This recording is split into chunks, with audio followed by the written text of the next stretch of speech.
Okay, disclaimer. To the very best of my knowledge, this story is true. I don't expect to convince you. Truth be told, I've had a hard time coming to terms with it myself. Cliché as it may be, I really am a rational person, and, if not for this, I would probably be the most stone-faced atheist you'd ever meet. But, after much internal struggle and debate, I've come to the conclusion that there are things in life that simply can't be explained with reason, at least in the form in which we know it. Logic, for all the trust we place in it, is really nothing more than a candle, all too easily snuffed out. And when it is gone, we are left alone in the dark, and everything we would scoff at by daylight suddenly becomes very believable. Alright, before I wax too melodramatic, here's my story. I was very young, only 4 or 5, at most, before either of my siblings were born. It was just Mommy and Daddy and me, living in our little house in Great Bend, Kansas. Very quaint.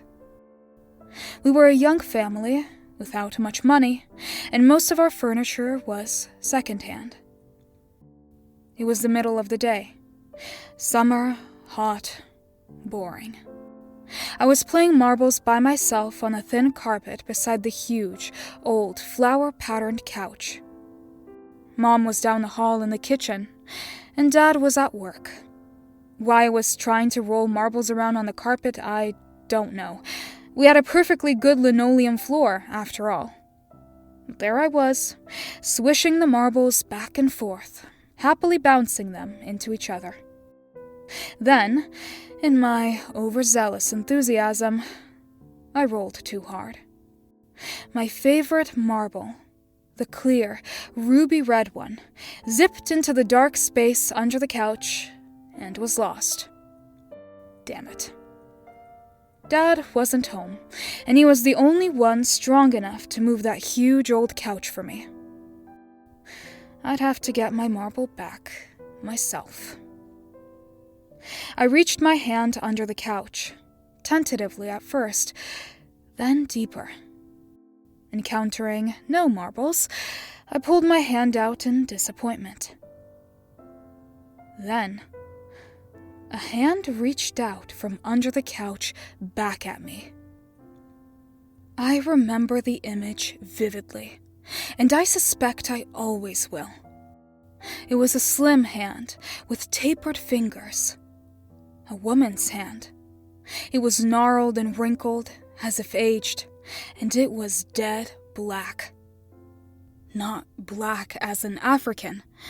Black as in dead. Of course, back then, I didn't know that corpses blacken as they decompose, so I didn't know what the black meant. The hand reached out to me as far as it could, which was just up to the wrist. Then it retreated under the couch. Then it emerged again, this time pushing with it a little crumpled-up plastic bag with a logo on it I didn't recognize. It waited, as if expecting me to take the bag. Then, when I didn't, it pulled the bag back under the couch and was gone.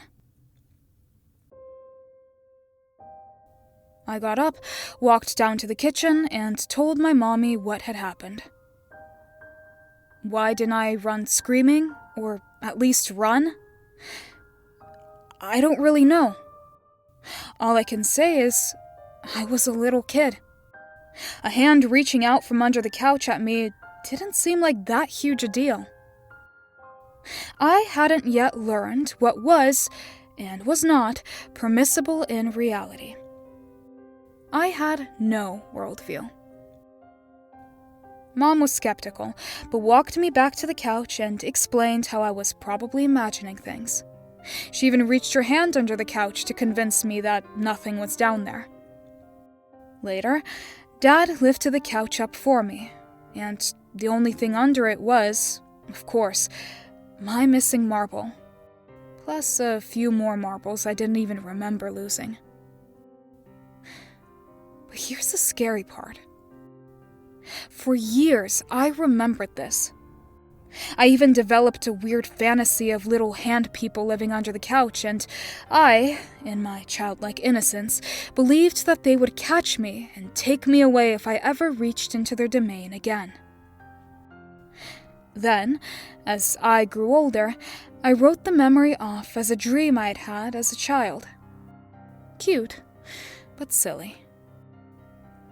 Then, a few years ago, I recounted the story to my mother. She gave me a funny look and told me she remembered it because, after all, she had been there. She told me that she remembered me coming to her in the middle of the day and telling her about the hand under the couch, and remembered being highly disturbed by my story, since I was an extremely quiet, well-behaved kid who didn't ever lie. Then she told me about the couch itself. According to her, she and Dad had gotten it from the estate of an old woman who had actually died on it. This was the first time I'd heard about this, but it sure explained why they got rid of the couch within a month of my story. But here's the part that truly frightens me, even to this day. The part that I have to try so hard to get out of my mind some nights. Remember that bag the hand pushed towards me? I've never forgotten the logo that was on it. And recently, as in a few years ago, I saw the same logo again on what looked like the same type of bag in a hardware store. It was a bag of utility razor blades.